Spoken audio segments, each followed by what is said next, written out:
I'm getting the hang of all this technology. I really am. It was a bit overwhelming at first, but it's worth it, isn't it? It's so worth it. I mean, it's the only way I get to see them. My grandchildren. There's Bobby. He's 16. And then Sinead, who's 13 going on 25. And then there's the youngest one, Sheelagh.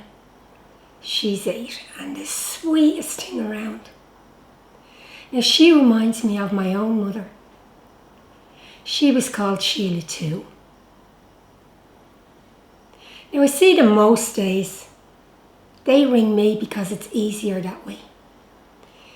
All I have to do is hit the big green button for go and then we're off. Mostly it's just me watching them doing whatever it is that he'll be doing on the day. It's not all formal or anything. You have to call Bobby down from his room to say hello. He'd just be up there playing games with his mates.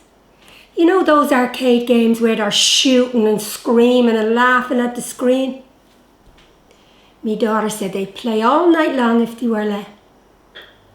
She turns the internet off every night at 11. But he'd probably find a way around that. No fooling that fella. And Sinead, well, she'll typically be doing some homework. She misses school, so she does. And she misses her friends as well, but she's smart and she's missing the work too. She'll go far, that one. Now, I don't know where she got her brains from. Not from her side of the family anyway. And then there's Sheelagh. Well, what can I say? She will just chit-chat away to anybody who listens to her. Not an awful lot of sense to her sometimes. Again, like me mum. But she's good value. And always great crack. Then all of a sudden, it's the end of the call. The big red button. And everything is all silent again. Ah well, I have the kettle on, all ready to go. Sure, a cup of tea is always good company.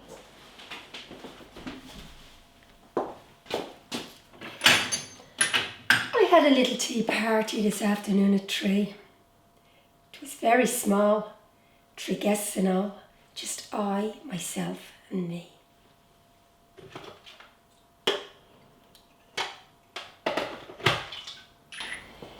I remember my mum Sheelagh saying that poem to us when we were growing up.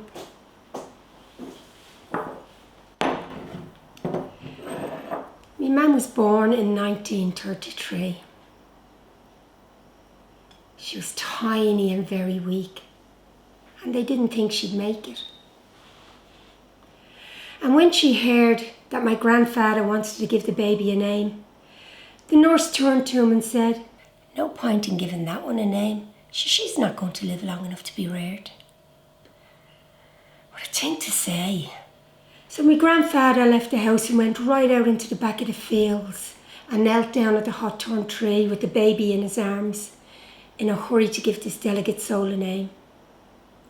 And in his head he had a song he loved. On the green banks of the Shannon, when Sheelagh was nigh, no blight Irish lad was as happy as I. Then he took a strand of wool from the baby's shawl and he wrote a little prayer wish on a scrap of paper and popped it into a little leather pouch. Then he hung that little leather pouch on a branch on the hawthorn tree and went back inside. And she did make it. And things were as good as they got in those hard old days. Sheelagh fattened up and got a skip in her step when our little sister NOELENE came along. This little creature was born as bright as a bee and as fit as a fiddle. They lived for each other. Then, without warning, work was being done in the fields at the back of the cottage. New houses were being built, and the fairy tree got cut down in the haste of it all.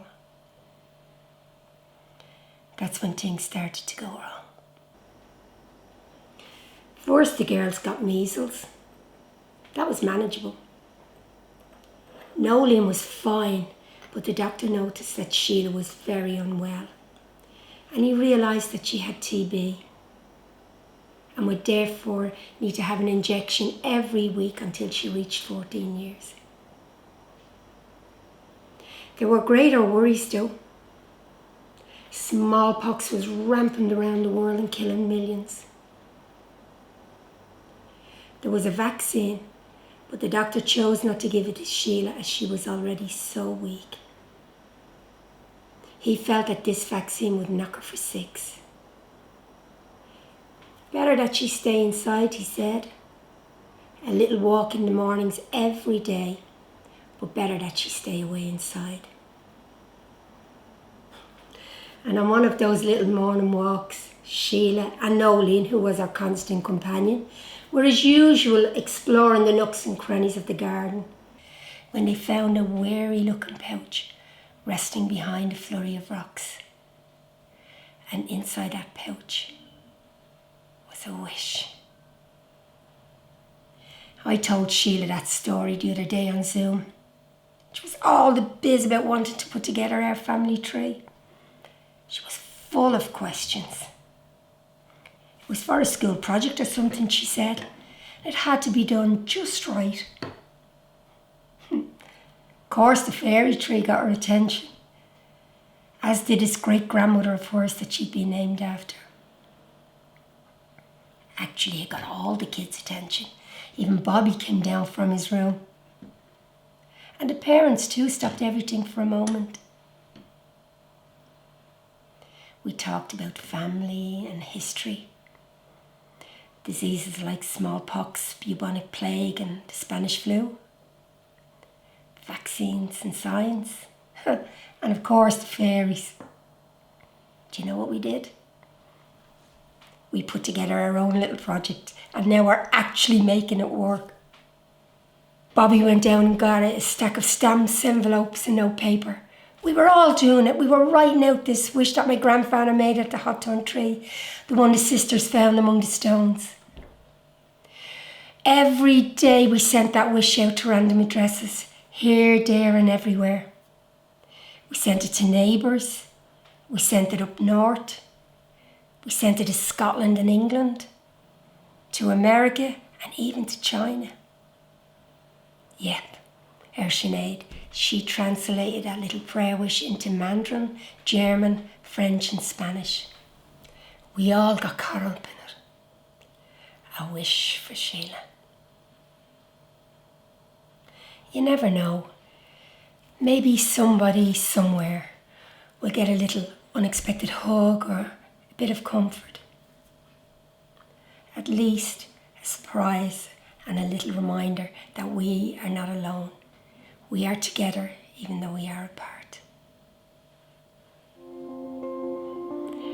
When the world it shifts and strange winds blow, then keep this close to your heart.